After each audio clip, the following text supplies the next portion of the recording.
Welcome, curious travelers, to the deep dive. Imagine standing right at the edge of this massive canyon, the ocean crashing way down below. Or maybe getting so close to a wild rhino you can practically, hear it breathing. South Africa really does offer these landscapes that just take your breath away, and adventures that, well, they definitely get your pulse racing. It's a land of just astonishing beauty and raw excitement. But for a lot of people, especially women thinking about traveling solo, there's this big question hanging in the air. Is South Africa genuinely safe for me to go alone? And that's a really vital question. And exactly where our deep dive kicks off today, we're aiming to cut through all the noise, the scary headlines on one side, and maybe the overly casual dismissals on the other. We're doing this by diving into your sources, some really comprehensive travel guides, plus these candid personal accounts from women who've actually done it, experienced solo female travelers. So our mission today is to equip you with balanced, practical insights so you can make an informed decision.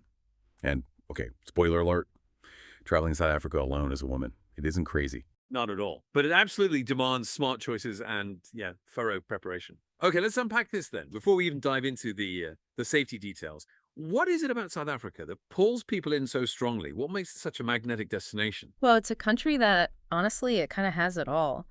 Our sources really emphasize its astounding natural beauty. It's just unparalleled in many ways. Think about Cape Town, for example. It's often called one of the most beautifully situated cities anywhere, right?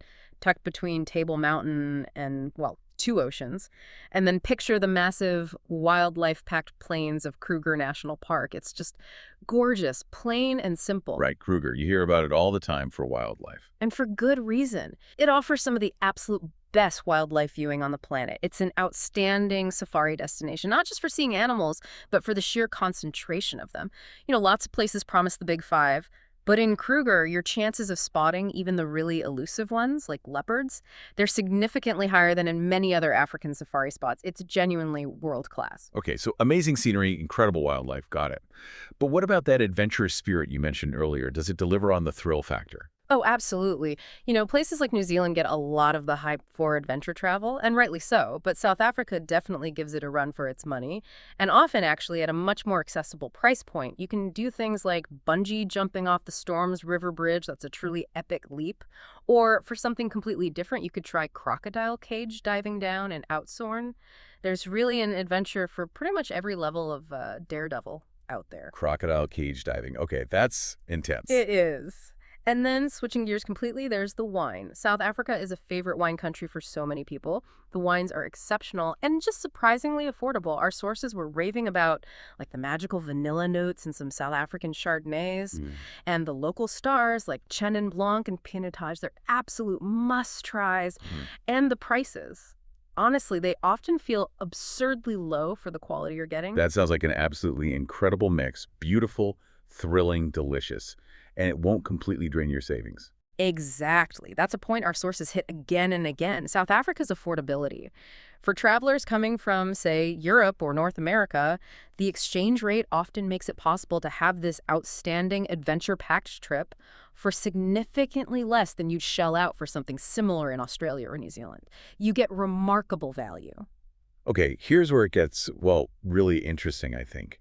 We've painted this amazing picture, this paradise almost, but that persistent question about safety, especially for solo women, it just won't go away. Yeah. Our sources tackle this directly. So how do we square this beautiful dream with the real safety concerns? Yeah, it's definitely a nuanced picture, and it's really important to avoid both the sort of extreme fear-mongering and also just downplaying legitimate concerns.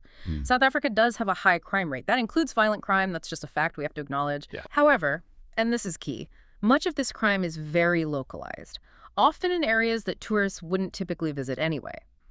Official advisories, like the one from the UK government, gov.uk, they emphasize that visitors sticking to the main tourist destinations generally face a low risk. They've even deployed specific tourism police in several large towns precisely to protect visitors. That's reassuring. It is.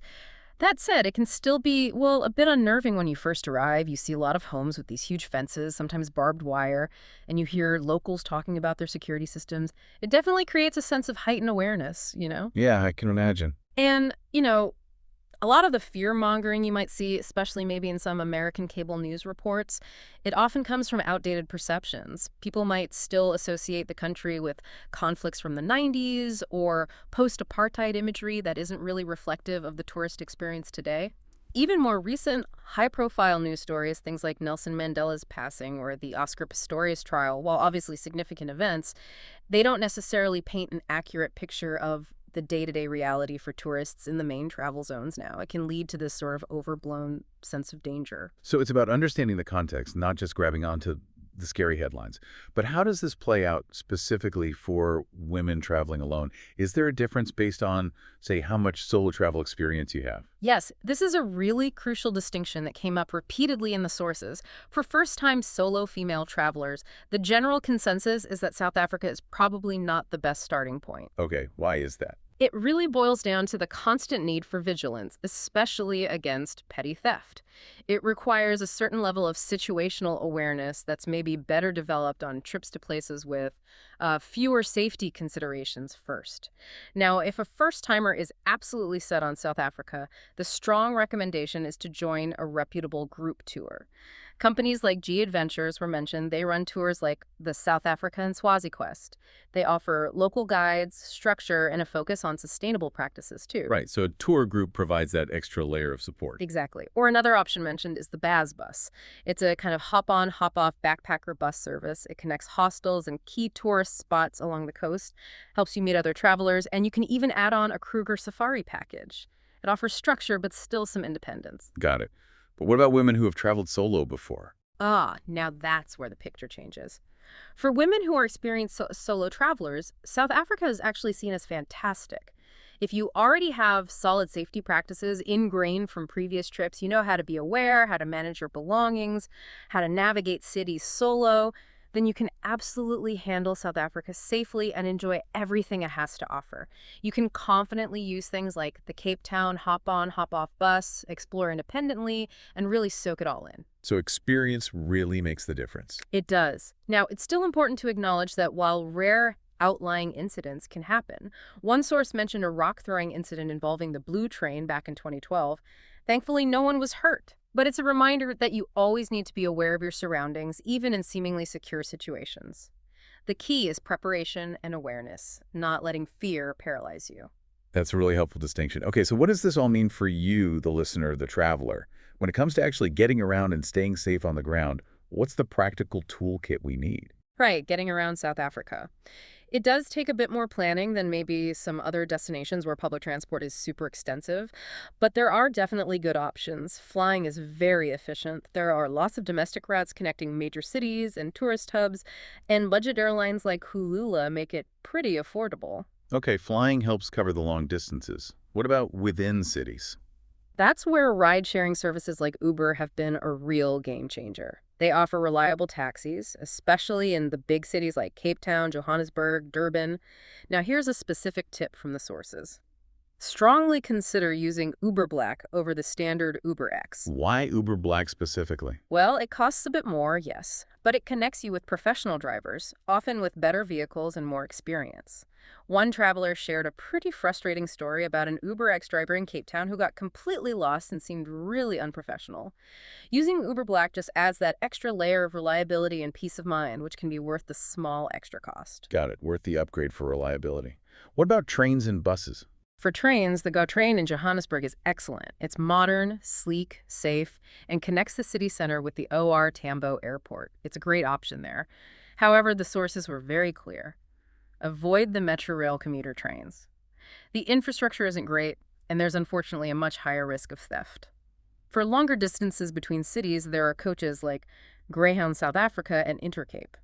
One source mentioned Intercape sometimes has a prayer before the journey, which was an interesting cultural note. Okay. And what about renting a car? That seems appealing for exploring. Renting a car gives you the absolute maximum freedom, yeah. It's perfect for doing scenic drives like the famous garden route. You can stop wherever you want, discover quirky places. Someone mentioned finding a spot called Ronnie's Sex Shop, which sounds like a story in itself. Ah, definitely memorable. Right. But there are some really crucial warnings with driving. First, remember they drive on the left. Second, and this is important, Avoid driving in the major cities at night if you possibly can. And third, be extremely aware of smash and grab robberies. This is where thieves might break your car window, often when you're stopped at a traffic light, to quickly grab anything visible, a phone, a bag, whatever. Wow, okay. That's serious. It is. The advice is absolute. Keep nothing in sight inside the car. Ideally, don't leave anything valuable in a parked car, ever. Put it in the boot, or better yet, take it with you. One source even mentioned that some locals in certain neighborhoods won't actually stop for red lights late at night because they know the risk of being a stationary target is higher. They'll slow down, check it's clear, and keep moving. That really paints a picture of the vigilance needed. Okay, so that covers getting around. What about the absolute non-negotiable safety rules once you're out and about? Rule number 1. The absolute top tip for solo female travel, pretty much anywhere, but especially emphasized for South Africa, is avoid isolating situations. Unlike maybe Denmark or Japan, where you might happily wander down an empty beach or quiet alleyway, in South Africa, the advice is stay where other people are around. It's your single best defense mechanism. Makes sense. Stick with the crowds, or at least where there are some people. Exactly. And closely related to that, do not walk around alone after dark. Anywhere. This isn't like some places where that advice feels a bit overly cautious. In South Africa, it's serious. Use Ubers, even for just a block or two at night. Just don't walk. Okay, very clear. What about protecting your stuff? Right, your valuables. The usual advice applies, but maybe with a bit more emphasis. Don't flash expensive jewelry. Don't walk around with your fancy camera dangling or your smartphone always in your hand. Only take them out when you actually need to use them, then put them away securely. A good crossbody purse is essential. Choose one made of tough material, maybe slash-resistant with zippers. Keep it worn across your front, ideally with a hand resting on it in crowded places. Definitely avoid putting your wallet in a back pocket. And luggage. Any specific tips there? Yes, particularly if you're flying in or out of OR Tambo Airport in Johannesburg. There have been issues with in-transit theft from checked luggage, so one recommendation is to consider vacuum wrapping your checked bags at the airport. It makes them less appealing and harder for thieves to quickly access. And it goes without saying, but always, always keep your true valuables, passport, cards, essential meds, electronics in your carry-on luggage. Never check them. Okay, wrap the bags at Johannesburg. Good tip. And the worst-case scenario, if you are confronted. The advice is stark, and it's critical. Give them what they want. Don't resist. Your phone, your wallet, your camera, none of it is worth your life or getting seriously injured. Just hand it over. Property can be replaced. You can't. Absolutely crucial advice. What about financial safety day-to-day? Yeah, a few things there. Lock up valuables in your accommodation. Maybe use a portable safe like a pack-safe travel safe, which you can secure to something fixed in your room.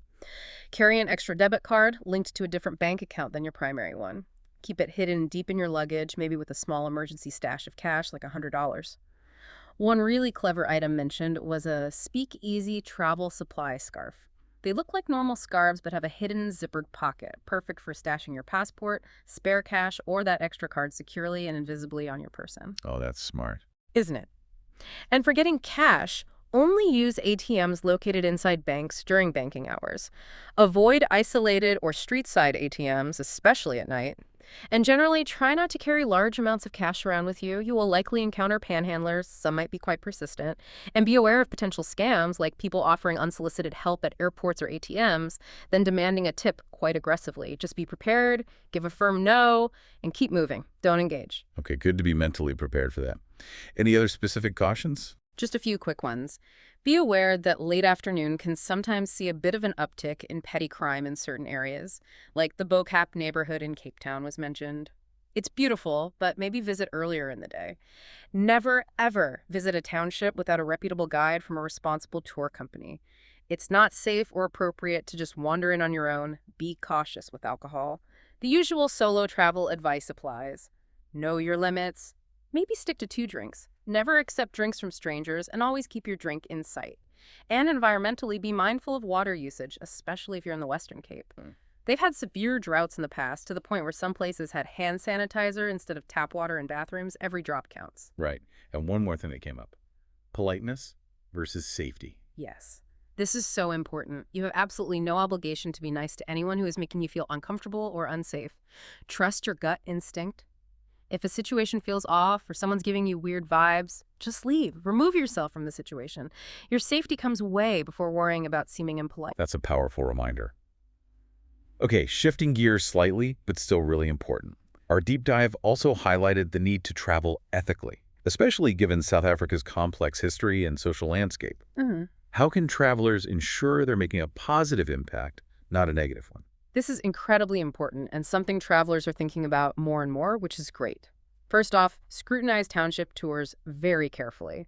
While some can offer genuine cultural exchange and directly benefit the community economically, others unfortunately can veer towards what's sometimes called slum tourism, where poverty itself becomes the attraction.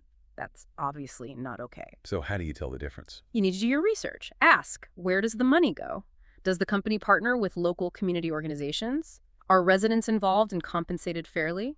Generally, favoring smaller, locally owned companies like AWOL Tours in Cape Town, which was mentioned positively, is a good starting point. Ask questions before you book. Right. Do your homework. What about volunteering? Lots of people want to give back. Yes, but be very wary of volunteerism, especially short-term projects. The sources strongly caution against well-meaning but unskilled amateurs doing work that really requires professionals. For example, building a school sounds great, but if you have no masonry skills, the structure might actually be unsafe and need to be torn down later by professionals. It can do more harm than good.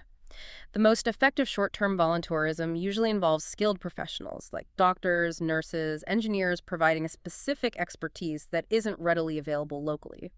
For most travelers, direct volunteering isn't the best way to help. Okay, that's a really important perspective. What about interactions involving children? This is a huge one and non-negotiable. Absolutely do not photograph children without explicit, informed consent from a parent or guardian, and even then, think twice about posting their images online. They are not tourist attractions, and they can't truly consent themselves. It's a matter of dignity and protection. And visiting orphanages, that used to be quite common. Yeah, and it's something experts now strongly advise against. Do not visit orphanages in South Africa or, frankly, anywhere else. Research has shown this practice can be deeply harmful. In the best case scenario, having a stream of visitors forming temporary attachments and then leaving can actually damage children's ability to form healthy, secure relationships later in life. It's emotionally disruptive. And in the worst case scenario, some places might even deliberately keep children from potential family reunification just to perpetuate the orphanage model for tourist donations and visits. It can be exploitative and cruel. Wow, that's sobering. Definitely avoid orphanages. What about animal interactions? The general rule echoed in the sources is observe, don't interact. Avoid activities like walking with lions, petting cheetahs, or getting close-up photos with apparently sedated animals. These often involve unethical breeding practices, inhumane training, or drugging, and they don't contribute to genuine conservation. Stick to responsible safaris where you observe animals in their natural habitat from a safe distance. And anything specific for rhinos? Yes. Because of the severe poaching crisis, do not geotag the location of rhinos if you post photos on social media. Poachers, unfortunately, use social media to track animals. If you're unsure about photo policies, just ask your safari guide. They'll know the best practices for the area. Good to know. So if direct volunteering isn't usually helpful and certain interactions should be avoided, what is the best way to make a positive impact? Honestly, the most effective way for most travelers to help is to donate directly to reputable, established local charities that are already doing good work on the ground. Use resources like Charity Navigator to find well-vetted organizations working in areas you care about: conservation, education, community development. This ensures your money empowers local people and supports sustainable, long-term solutions. Okay, that makes a lot of sense. Donate effectively, not just participate superficially. Right, with all that crucial information, the safety, the ethics under our belts, let's get back to the fun part. Let's talk about the amazing payoff. What are the absolute best must-do experiences and must-see places once you're there, traveling smartly and ethically? The rewards, they are definitely immense. For unforgettable experiences, obviously, seeing animals in the wild is just paramount. That moment when you see a herd of impala leaping or watch baby elephants playing or just witness the quiet power of a rhino, it's genuinely transformative. A helicopter tour over Cape Town was mentioned as absolutely breathtaking, especially in the late afternoon light. That perspective on the city, Table Mountain, the oceans. Wow. And for the thrill seekers, things like the Moses Mabiyut Stadium swing in Durban or that crocodile cage diving and outshoring we mentioned earlier, they offer serious adrenaline rushes. Sounds incredible. What about more relaxed pleasures? Oh, absolutely. Just sampling the local wines, so delicious, so affordable, is a huge highlight. Spending time watching the penguins waddle and swim at Boulders Beach near Cape Town is just charming. And trying some of the local meats can be an adventure in itself. Things like zebra, kudu, springbok, even warthog are often on menus. And don't forget souvenir shopping. The watershed at the V&A waterfront in Cape Town was flagged as a great spot for quality local crafts. Okay, my list is getting long. What about the top destinations? Where should people prioritize? Top of the list has to be Cape Town. It's just magnificent. It's got the arts, the adventure, incredible food and wine, that iconic Table Mountain backdrop. It's a world-class city. For safari, Kruger National Park should definitely be your priority if you can only do one. The concentration of wildlife is just outstanding. And then the garden route, it's an absolute must-do road trip. The scenery is stunning, and you pass through all these charming towns like Knysna, Plettenberg Bay, Storms River. It's beautiful. So Cape Town, Kruger, Garden Route are the big three, maybe? I'd say so, yeah. But there's more. For history and a different vibe, Johannesburg offers the incredibly important Apartheid Museum. You can also visit Vilakazi Street in Soweto, famously the only street in the world where two Nobel Peace Prize winners, Nelson Mandela and Desmond Tutu, once lived. Plus, neighborhoods like Parkhurst are great for food and local life. Durban offers a different feel again, more subtropical, almost Miami-like, with a large Indian community and amazing food, like the famous bunny chow. Stellenbosch, near Cape Town, is the heart of the wine region. It's a lovely university city, great for relaxing and, well, tasting wine. Franschhoek is nearby too, also beautiful. And for something more rugged, the Wild Coast in the Eastern Cape offers dramatic, craggy landscapes in places like Coffee Bay. Wow, so much diversity within one country. And are there easy add-ons if you have more time? Definitely. South Africa is a great gateway. Namibia is right next door, famous for its deserts, dunes, and Etosha National Park. Victoria Falls, shared by Zambia and Zimbabwe, is a relatively easy flight, often combined with the safari in Botswana's Chobe National Park. Botswana itself offers the unique Okavango Delta. Mozambique has stunning beaches, and the small kingdoms of Eswatini, formerly Swaziland, and Lesotho, which is entirely surrounded by South Africa, offer unique cultural experiences, safari, and mountain landscapes, respectively. Lots of options. Okay, this deep dive has given us a ton to think about. To wrap things up, let's make sure everyone listening feels fully prepared. What are the final practical tips and resources for planning this adventure? Right. Final prep. Firstly, on meeting people. South Africans are generally known for being incredibly warm and friendly, so striking up conversations is often quite easy. If you want to be more proactive, staying at social hostels, even if you book a private room, is a great way. Places like Afravai Beach House or Buccaneers Lodge were mentioned. Safaris and group tours, like maybe a Vinehopper wine tour in Stellenbosch, are also natural places to connect with fellow travelers. And don't forget things like couch surfing events or meetup groups in the cities. Good tips for connection. What about packing? Any specific advice beyond the usual? Thoughtful dressing is probably more key than being super fashion conscious, unless you're in very specific, trendy urban areas. Comfort and practicality rule. For safari, as we touched on, neutral colors are best. Khaki, green, brown, tan, avoid bright colors and white, and some say avoid blue-black due to tsetse flies in certain areas, though less of an issue in Kruger. Layers are crucial. It can be cold on morning drives and hot midday.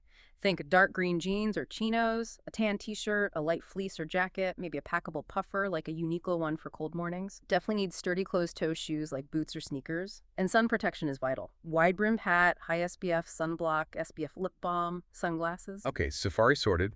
What about general packing? Comfortable walking shoes are a must. That Speakeasy travel supply scarf with the hidden pocket is brilliant. Your sturdy crossbody purse, a light jacket or layers for evenings. Technology-wise, plan to get a local Vodacom SIM card when you arrive. It's generally considered the best coverage. You'll need your passport to register it. And bring a universal travel adapter. South Africa uses a few different plug types, including Type D, M, and N, and the voltage is 230V, 50 Hz. A universal adapter covers your bases. Right, practical tech stuff, health considerations. Yes. Malaria is a risk in Kruger National Park and some other northern eastern areas. You absolutely need to consult a travel doctor well before your trip about preventative medication options. Yellow fever vaccination might be required if you're arriving from a country with risk of yellow fever transmission, but generally not if coming directly from Europe or North America again. Check with your travel doctor based on your specific itinerary. One specific dietary note that came up. If you're gluten-free, be aware that sometimes wheat-free in South Africa doesn't automatically mean gluten-free. It might contain barley or rye. So you need to be quite specific when ordering food. A good point for dietary needs Yeah. and insurance. Oh, absolutely vital for South Africa. Non-negotiable. You need comprehensive travel insurance that covers medical emergencies like appendicitis or a broken ankle, repatriation, theft, cancellations, the works. Given the potential risks we've discussed, skimping on insurance would be incredibly unwise. World Nomads was frequently recommended by travel bloggers as a reliable provider. Okay, insurance is a must. Any reading recommendations to get us in the mood or maybe not get us in the mood? Ah, yes. One source strongly advised against reading Disgrace by J.M. Coetzee right before your trip, suggesting it might unnecessarily heighten fears. But on the flip side, the recommendation was enthusiastic, almost universally so, for Born a Crime, Stories of a South African Childhood by Trevor Noah. Oh, I love that book. It's fantastic, isn't it? It's riveting, it's hilarious, but it also gives such incredible insights into life under apartheid, race, poverty, resilience, all through his unique personal story. The audiobook, narrated by Trevor Noah himself with all the accents and voices, is particularly brilliant. Highly, highly recommend it. Agreed. Anything else for the digital toolkit? Yeah, just keep a digital guidebook, PDF, maybe Lonely Planet South Africa or similar, downloaded onto your phone. Even if you prefer to be spontaneous, having that practical info maps, emergency numbers, transport details readily available, even offline, can be a lifesaver. And a final thought on budgeting specifically for safety? Yes, be prepared to spend a little extra money specifically on safety. This might mean choosing Uber Black instead of walking after dark, even for short distances. It might mean picking a slightly more expensive hotel because it's in a demonstrably safer neighborhood or has better security. This is not the trip to pinch every single penny if it compromises your peace of mind or puts you in a riskier situation. That extra cost for safety is almost always worth it. Right. Prioritize safety in the budget. And quickly, best time to visit. Overall, for the best combination of weather and events, particularly in Cape Town and the Garden Route, the summer months of November to February are usually great, though busiest. However, for Safari and Kruger, the dry winter season, June to August, is often considered best. It's cooler, vegetation is thinner, and animals congregate more around water sources, making them easier to spot. The shoulder seasons, autumn, March, May, and spring, September, October, can be lovely too, often with fewer crowds and potentially cheaper flights, offering a good balance. Wow. Okay, what an incredible, comprehensive journey we've just taken through South Africa, from the initial dream to the practical realities. It's so clear that this is a country of just immense beauty, incredible adventure, but one that definitely demands respect and, informed preparation from its visitors. Indeed. I think the overwhelming message from the sources is that South Africa absolutely can be traveled safely and rewardingly, especially by experienced solo female travelers. But it really hinges on being prepared, making smart, conscious choices every day, and engaging ethically with its people, its history, and its environment. And the rewards for doing so, they're huge. The wildlife encounters, the stunning landscapes, the vibrant culture, meeting the incredibly resilient and warm people. It's the kind of trip that stays with you forever. Absolutely. So perhaps a final thought to leave our listeners with. If we connect this to the bigger picture, in a world that's just saturated with information, often conflicting, how does really digging into the nuances of a destination like South Africa, understanding the risks and the rewards, challenge our own assumptions? Our assumptions about safety, about adventure, maybe even about ourselves, and how might that understanding ultimately reshape how we choose to experience this amazing world?